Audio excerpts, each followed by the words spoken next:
Ouais, bonsoir les amis. Et regardez qui est là. Voilà, Georges, revenu tout frais de vacances. Ouais. C'était bien, Georges? Ouais.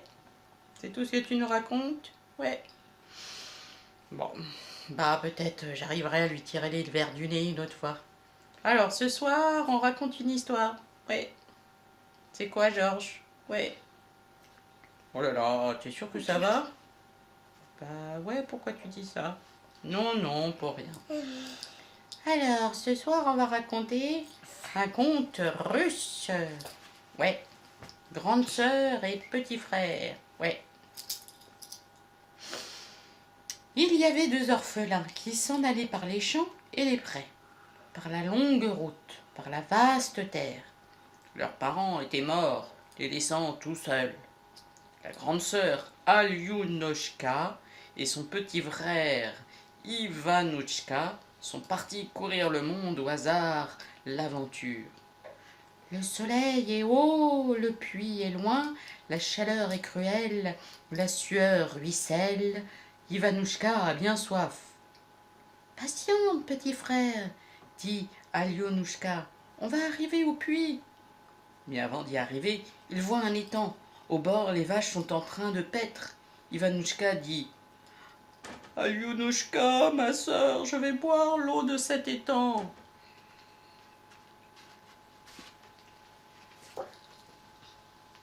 Il y a quelqu'un qui veut m'aider, hein, c'est sympa. Vas-y, vas-y, m'aider. C'est celle-là, là.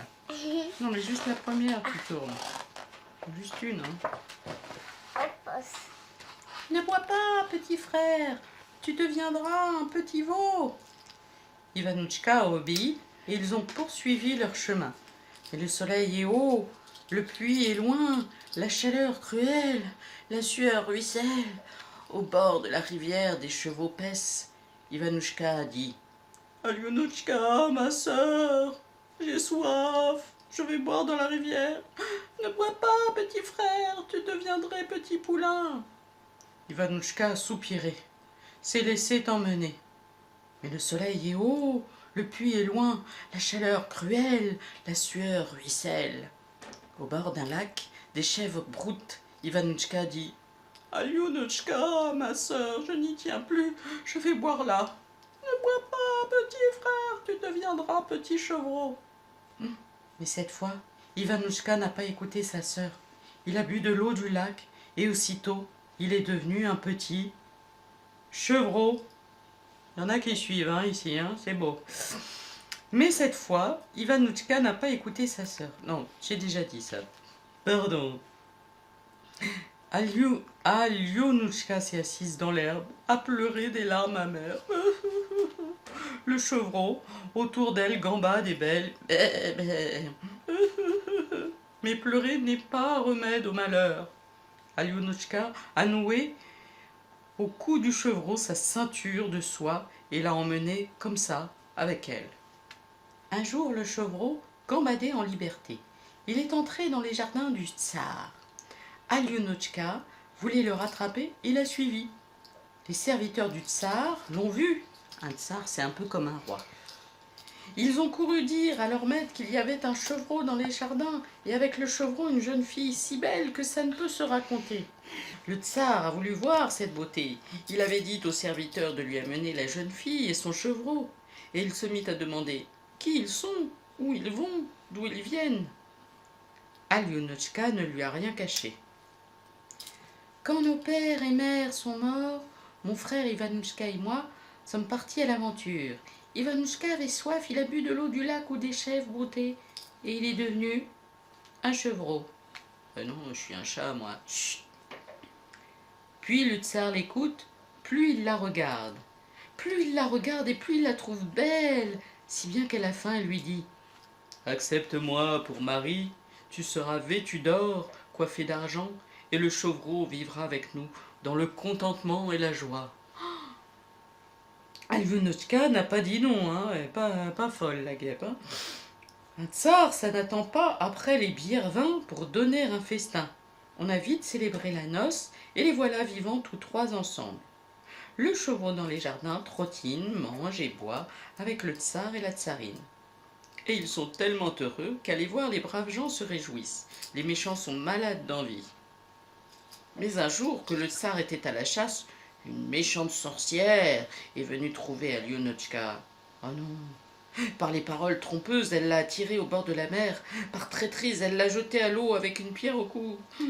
Puis la sorcière, en Alionochka, s'est changée. Comme elle s'est vêtue parée, dans le palais s'est installée. Tout le monde s'y est mépris, même le tsar n'a rien remarqué. Seulement, dans les jardins, les fleurs se sont fanées, les arbres ont séché, l'herbe s'est flétrie. Et le chevreau, qui savait la vérité, ne mangeait plus, ne buvait plus, restait au bord de la mer à pleurer et à se désoler. De le voir comme ça, la sorcière écumait de rage et elle se mit à harceler le tsar.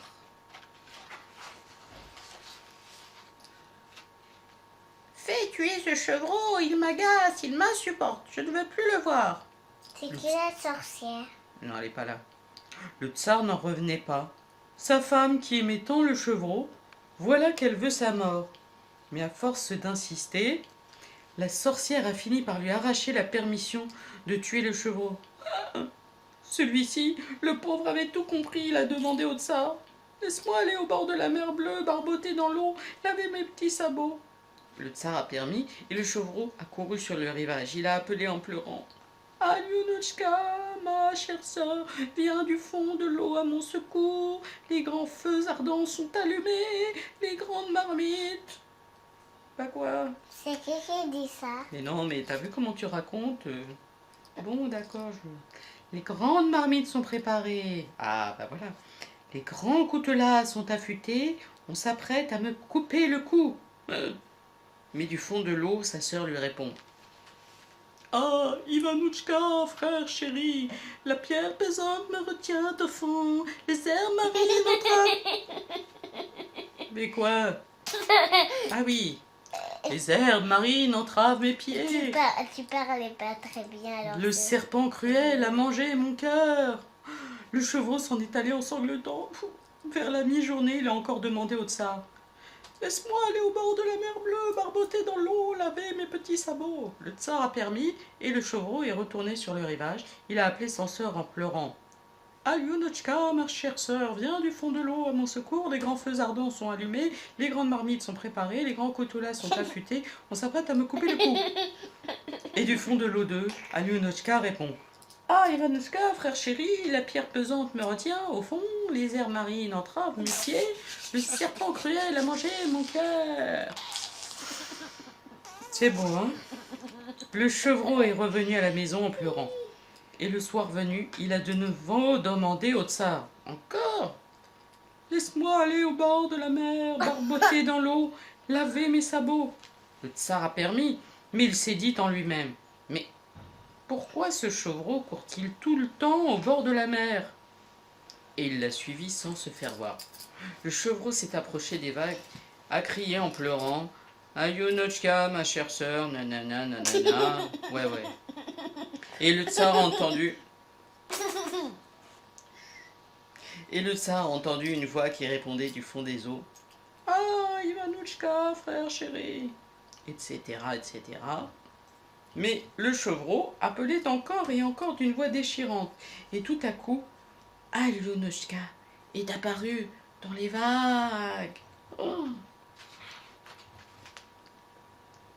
Le tsar s'est précipité. Il a saisi... Écoutez, je vais voir ça. Hey, je peux raconter? Oui, mais je regarde. Tu regarderas après, d'accord? Je vais voir.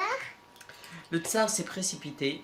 Il a saisi Alionochka, il l'a tirée des eaux profondes, il a arraché la pierre qu'elle avait au cou, et alors, elle lui a raconté tout ce qui s'était passé. Vous imaginez leur joie à tous les trois. À force de gambader, le chevreau a fait 3 fois la culbute, et à la 3e culbute, il est redevenu le petit garçon Ivanouchka.